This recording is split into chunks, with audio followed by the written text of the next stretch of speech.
Hello प्यारे दोस्तों, आज मैं आपके लिए लेकर आया हूँ करोड़पति बनने के 7 ऐसे हिडन सीक्रेट फैक्ट्स जो मैंने लिए हैं मैन ऑफ बेबीलोन की बुक से। अगर आप बुक को पढ़ना चाहते हैं तो उसका लिंक आपको नीचे मिल जाएगा। जो भी वस्तु जब भी गिरती है वो नीचे ही गिरती है। इसी तरह पैसे के भी नियम होते हैं जिन्हें आप अच्छे से जान लेते हो और अपनी जिंदगी में उतार भी लेते हो। ये पक्का श्योर है कि आप भी आने वाले समय में पक्का अमीर हो सकते हो और अपना बैंक बैलेंस भी बढ़ा सकते हो। The richest man of Babylon के नियम आज भी इतने ही इफेक्टिव और कारगर हैं जितने पुराने समय में हुआ करते थे। इस बुक से काफी लोगों को फायदा हुआ है। इस बुक को पढ़ने के बाद और इस बुक के नियमों को सही मायने में अपनी जिंदगी में उतारने के बाद आप भी अपनी लाइफ में कुछ समय बाद बहुत बड़ा फाइनेंशियल चेंज देख सकेंगे। इस बुक में ऐसी बहुत सी चीजें बताई गई हैं जो आपको और कहीं नहीं मिल पाएंगी, जैसे आखिर पैसे को कैसे कमाएं और पैसों को अपने पास रखने का सही तरीका क्या होता है और अपने पैसों से पैसा कैसे बनाया जाता है। ये बुक इतनी इफेक्टिव है जो आपकी डेली लाइफ में आने वाली फाइनेंशियल प्रॉब्लम, डेट मैनेजमेंट और अपने बचाए हुए पैसों से पैसा कैसे कमाया जाता है, इन सब प्रॉब्लम्स को खूब अच्छे से सॉल्व करना सिखाती है। तो प्यारे दोस्तों, अगर आपकी इस चैनल में फर्स्ट विजिट है तो इस वीडियो को अपने रिश्तेदारों तक भी पहुंचाएं जिससे उनकी भी फाइनेंशियल ग्रोथ हो पाए। और हाँ, बेस्ट फाइनेंशियल जानकारी के लिए इस चैनल को सब्सक्राइब करके बेल आइकन प्रेस करना ना भूलें जिससे सारी फाइनेंशियल वीडियोस का नोटिफिकेशन आप तक पहुंचता रहे समय से। तो चलिए शुरू करते हैं पहले लेसन से। The man who desired gold, Benazir कोबी। ये दोनों ही बेबीलोन के रहने वाले थे और ये दोनों भी गरीब ही थे। इनमें से बेनजीर बहुत बढ़िया रथ बनाने वाला था और बहुत मेहनती भी, और कोबी भी एक बहुत बढ़िया सिंगर था। ये दोनों अपने काम से जितना भी कमाते थे सारा खर्च हो जाता था और इन दोनों के पास कुछ नहीं बचता था। इन दोनों का मुश्किल से ही गुजारा हो पाता था। इन दोनों का पर्स हमेशा ही खाली रहता था और इन दोनों के ऊपर काफी कर्जा भी रहता था। ये दोनों ही पैसों की प्रॉब्लम से काफी परेशान भी रहते थे। तभी ये दोनों आपस में एक बार मिलते हैं और बात कर रहे होते हैं। तभी कोबी को अपने अरकत दोस्त की याद आ जाती है जो कि बेबीलोन का सबसे धनी आदमियों में से एक होता है। अरकत भी बहुत समय पहले बेनजीर और कोबी जैसा बहुत गरीब था। उन तीनों ने ही एक साथ अपनी पढ़ाई खत्म की थी। उस समय अरकत भी बहुत ज्यादा होशियार नहीं था और ना ही किसी काम में तेज और ना अक्लमंद। वो तीनों ही आपस में खेला और घुमा करते थे, लेकिन इन सब के बाद भी वो बेबीलोन का सबसे अमीर लोगों में शामिल हो गया। उसी समय कोबी और बेनजीर भी अपने गरीब दोस्तों के साथ अरकत के साथ मिलने प्लान बनाते हैं जिससे वो भी अमीर बनने का सीक्रेट जान पाए और अपनी किस्मत बदल पाए। अब बढ़ते हैं दूसरे लेसन की ओर। The richest man in the Babylon.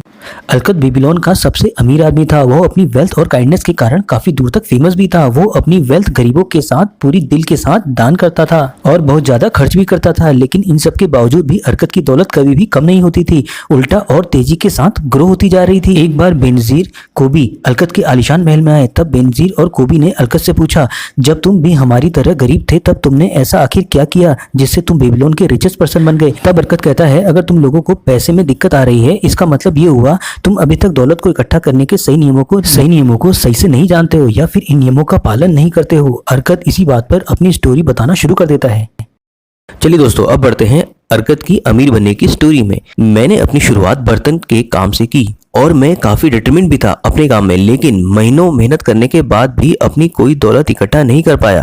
एक दिन अपने काम के सिलसिले में एक मशहूर व्यापारी एल्केमिस्ट मेरे पास आए जो कि उस समय के बेबीलोन के कई बड़े आदमियों में से एक थे। उसी समय काम के दौरान मैंने पूछा, एल्केमिस्ट, आप बेबीलोन के काफी अमीर आदमी हो, क्या आप मेरे को भी ये सीक्रेट बता सकते हो कि मैं कैसे अमीर हो सकता हूँ? अगर आप मेरे को ये बताएंगे तो सारी रात मैं आपका काम करूंगा और सुबह तक आपका काम पूरा हो जाएगा। और जैसे ही साहूकार एल्केमिस्ट ने सुना तो वो तुरंत राजी हो गया। फिर क्या था, मैंने सारी रात जगकर उनका काम अच्छे से पूरा कर दिया और उन्होंने भी सुबह अपना वादा पूरा किया। फिर एल्केमिस्ट ने अरकत को दौलत कमाने का पहला सिद्धांत बताया जो कि इस प्रकार है। पहला सबक, एल्केमिस्ट ने कहा, तुम जितना कमाते हो उसका 10% अपने पास ही रखोगे। मैंने पूछा, लेकिन मैं जितना कमाता हूँ उससे मैं पूरा का पूरा अपने पास ही रखता हूँ। तभी एल्केमिस्ट कहते हैं, ऐसा बिल्कुल भी नहीं है। क्यों? तुम बेबीलोन में रहकर खाने के पैसे नहीं देते? क्या तुम कपड़े खरीदने के बाद उसके पैसे नहीं देते? क्या तुम बेबीलोन में बिना पैसे खर्च किए जिंदा रह सकते हो? तुम्हारी पिछले महीने या पिछले साल की कमाई कहाँ है? तुम बाकी सबको तो पैसे देते हो लेकिन अपने आप को नहीं। तुम अपने को छोड़कर बाकी सबके लिए मेहनत करते हो और उनके लिए कमाते हो। तब उन्होंने अरकत को समझाते हुए कहा, देखो भाई, तुम जो भी सोने की इनकम बचाते हो उस इनकम को तुम इन्वेस्ट करके अपने लिए और धन कमवा सकते हो और जैसे ही वो धन तुम्हें रिटर्न दे तब तुम उससे भी और धन कमवा सकते हो। तुम्हें इस बात की चिंता बिल्कुल भी नहीं करनी है कि तुम कितना धन इन्वेस्ट कर रहे हो। तुम्हें इस बात की चिंता नहीं करनी है कि उससे कितना रिटर्न आ रहा है, कम या ज्यादा। तुम्हें बिना चिंता करे सिर्फ अपनी इनकम का 10% ही इन्वेस्ट करना होगा। अब आते हैं इस कहानी की समरी में। इस कहानी का पहला सबक तो यह है, अगर तुम सही में दौलतमंद बनना चाहते हो तब तुम्हें अपनी सेविंग को इन्वेस्ट करना चाहिए, ताकि तुम्हारी सेविंग और इसके रिटर्न तुम्हारे लिए धन कमाए और तुम्हें तुम्हारी मनचाही दौलत दे सके, चाहे तुम्हारी इनकम कितनी ही कम क्यों ना हो। तुम्हें अपनी इनकम का 10% से कम नहीं बचाना है। जैसे ही तुम्हें पैसे मिल जाएं, तुम 10% इन्वेस्टिंग के लिए अलग कर दो, उसके बाद तुम बचे हुए पैसों से अपना खर्च चलाओ। दूसरा सबक, 1 साल बाद अल्केमिस्ट अर्कत से दोबारा मिलने आए। उन्होंने पूछा, अर्कत तुमने कितना कमाया? क्या इनकम का 10% सही में तुमने बचाया? और मैंने भी बड़े प्राउड से बताया, हाँ मैं अपनी इनकम का 10% बचाया, इसे ईंट बनाने वाले को एक अजमेर को दे दिया और वह ईंट वाला अजमेर दूर देश से रेयर जेमस्टोन खरीद कर लाएगा और वापस आने पर उन जेमस्टोन को ज्यादा कीमत पर बेचकर हम ज्यादा मुनाफा कमाएंगे। ये सुनने के बाद अल्केमिस्ट गुस्से में लाल होकर बोला, तुमने जेमस्टोन के बारे में एक ईंट बनाने वाले पर क्यों भरोसा किया? क्या कभी जूते सिलने वाले से खाने बनाने की रेसिपी पूछी जाती है? लो, तुम्हारी पूरी रकम ही डूब गई इस बार। अब तुम फिर से एक कोशिश करो। अगर तुम्हें जेमस्टोन के बारे में एडवाइस चाहिए होगी तो ज्वेलरी वाले के पास ही जाओगे ना। अगर तुम्हें कपड़े की एडवाइस चाहिए होगी तो कपड़े बनाने वाले के पास ही जाओगे। दूसरा सबक, एडवाइस एक ऐसी चीज है जो लोग फ्री में तो देते हैं, लेकिन इसे लेकर सतर्क रहने की जरूरत है। तुमको सिर्फ उनसे ही एडवाइस लेनी चाहिए जो व्यक्ति उस काम में स्किलफुल हो और उस काम को बढ़िया तरीके से करता हो। जो व्यक्ति अपनी सेविंग के बारे में गलत और अनएक्सपीरियंस लोगों से एडवाइस लेता है, वो अपनी सेविंग उन लोगों के कारण गंवा देता है। इतना कहकर अल्केमिस्ट वहां से चले जाते हैं।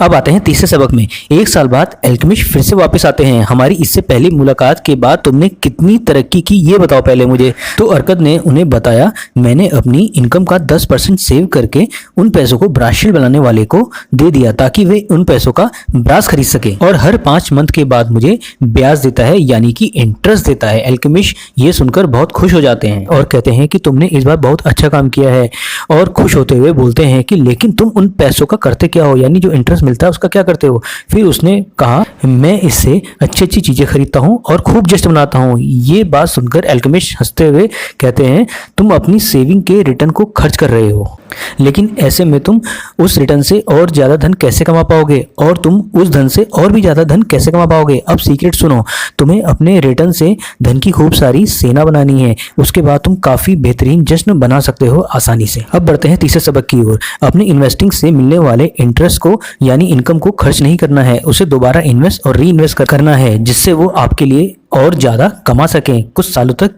ये करना ही होगा। ऐसा करने से तुम्हारे पास धन की एक सेना तैयार हो जाएगी। 2 साल बाद अल्केमिस्ट फिर से अर्कत से मिलने आए। उन्होंने अर्कत से पूछा, क्या तुम्हें मनचाही दौलत मिल गई? तो मैंने कहा, उतनी तो नहीं हो पाई, हाँ लेकिन मैंने कुछ संपत्ति तो जरूर जोड़ ली है जो अब मेरे लिए इंटरेस्ट कमाती है। अर्कत कहता है कि मैं अमीर बना क्योंकि मेरे अंदर अमीर बनने का डिजायर और डिटर्मिनेशन था। मैं जो भी काम करता हूँ उसे खत्म ही करता हूँ, चाहे वो काम कितना ही छोटा या बड़ा क्यों ना हो। अर्कत ने अपने गरीब दोस्तों बेनजीर कोबी के साथ उनके दोस्तों को भी यही कदम उठाने की एडवाइस दी। पहली, अपनी इनकम का 10% सेव करें और सेविंग 10% से कम नहीं होनी चाहिए। दूसरी, अपनी बचत या सेविंग का इन्वेस्ट जरूर करें। जल्दी अमीर बनने के चक्कर में शॉर्टकट और फ्रॉड के चक्कर में ना पड़ें। तीसरा, इंश्योरेंस करवाएं ताकि अगर आपको कुछ होता है तो आपके बाद आपकी फैमिली सेव रहे। चौथा, उन्हीं लोगों से एडवाइस लें जो उस फील्ड में नॉलेज या एक्सपीरियंस रखते हों। पांचवा, अपनी कैपेसिटी के अनुसार ही मेहनत और सेविंग को करें, उससे ज़्यादा नहीं। हद से ज़्यादा कंजूस ना बने। जब तक आप इस दुनिया में हैं तब तक आप अपनी लाइफ को एंजॉय जरूर करें। अब आते हैं लेसन नंबर 3 में, 7 cures for a lean purse. प्यारे दोस्तों, बेबीलोन एक काफी वेल्दी शहर था। इसका मुख्य कारण यहाँ के रहने वाले लोग थे जो बहुत समझदार थे और इन्होंने भी अमीर बनने के सीक्रेट सीख लिए थे। वो सब काफी बढ़िया और बेहतरीन जिंदगी जीते थे। एक बार वहाँ के सम्राट ऑर्गन को पता चला कि जो लोग अमीर हैं उनको तो अमीर बनने के सीक्रेट पता है, लेकिन उन लोगों का क्या जो अमीर नहीं बन पाए, क्योंकि उन लोगों को तो अमीर बनने के सीक्रेट पता ही नहीं थे। ये सोचकर उन्होंने बेबीलोन के सबसे रईस आदमी को इन्विटेशन दिया और अमीर आदमी को वह सीक्रेट बाकी नागरिकों को सिखाने के लिए बोला। इस बात पर अर्कत ने खुशी खुशी उन्हें हाँ कह दी। फिर एक बड़े से हॉल में काफी सारे नागरिकों को बुलाया गया। उसके बाद अर्कत ने अपनी स्टोरी बताना स्टार्ट किया कि मेरे पास दौलत कमाने की बर्निंग डिजायर के अलावा और कुछ भी ना था। आज मैं आपको लीन पर्स यानी कि पतले से खाली पर्स के बारे में बताऊंगा। अगर आप सही में अमीर बनना चाहते हैं तो इन 7 इलाजों को अच्छे से पालन करिए। पहला इलाज, अपने पर्स को मोटा करना शुरू करें। अब आप कहेंगे भाई ये कैसे? आप जो भी काम करते हैं, चाहे जितना भी कमाते हैं, आपको अपनी कमाई से सिर्फ 90% ही खर्च करना है। आपको अपनी हर इनकम से 10% की सेविंग करके उसे इन्वेस्टमेंट में लगाना है।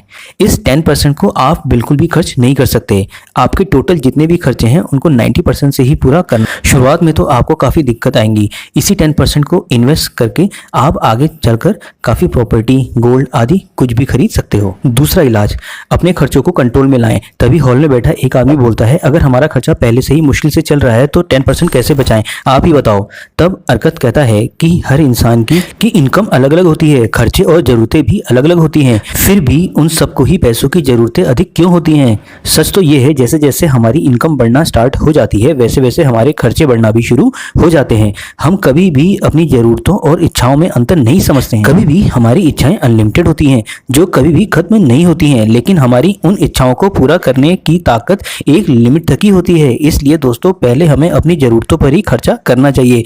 अगर पैसे बचे हैं तो 90% इनकम से फिर हमें अपनी इच्छाओं में खर्चा करना चाहिए। अब आते हैं तीसरे इलाज में, multiply your income sources. Wealth कभी भी आपके सेविंग से नहीं बढ़ती है, ये आपकी इन्वेस्टिंग से बढ़ती है। अपने नए नए इन्वेस्टिंग क्लासेस के बारे में जानिए और सीखिए, और आप उन जगहों में अपने पैसों को समझदारी से इन्वेस्ट करें जहां आपको पता है उस जगह रिस्क लो है और प्रॉफिट ज़्यादा। जैसे उस समय लोग तो किसी काम में पैसा लगाते थे, जैसे अरकत ने ब्रासशील्ड के बिजनेस में पैसे लगाकर पैसे कमाया, उसी तरह आजकल के समय में लोग स्टॉक मार्केट, म्यूचुअल फंड्स या किसी फंडामेंटली स्ट्रॉन्ग कंपनी में अपने पैसे लॉन्ग टर्म में लगाकर अच्छा खासा मुनाफा कमा सकते हैं, जो कि आप लॉन्ग टर्म के लिए करते हो, जैसे 5 ईयर से ऊपर तक। तब आप भी अपना रिस्क कम कर पाओगे और आप ज़्यादा प्रॉफिट कमा पाओगे। स्टॉक मार्केट के बारे में उनकी बारे में जानने के लिए प्लेलिस्ट को चेक करना ना भूलें, जिसमें शुरुआत से समझाया गया है, और चैनल को सब्सक्राइब करके बेल आइकन दबाना ना भूलें, जिसमें कोई भी जरूरी फाइनेंशियल वीडियो आपसे मिस ना हो पाए। फोर्थ स्टेप आता है protect your hard earned money. आपको अपने कैपिटल को ठीक ढंग से प्रोटेक्ट करना आना चाहिए।